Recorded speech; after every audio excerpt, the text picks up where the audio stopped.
You can make a character walk in curve path in Visual Paradigm Animated Explainer.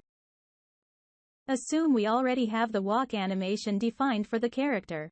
Select the character, and press the plus button between entry and exit animation to create a new animation.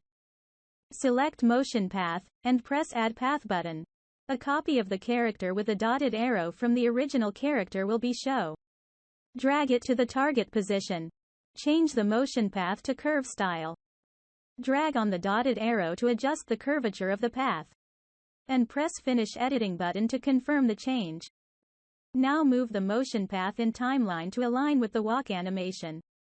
Press the Preview button, can let you see how the character walk in the curve path you specified.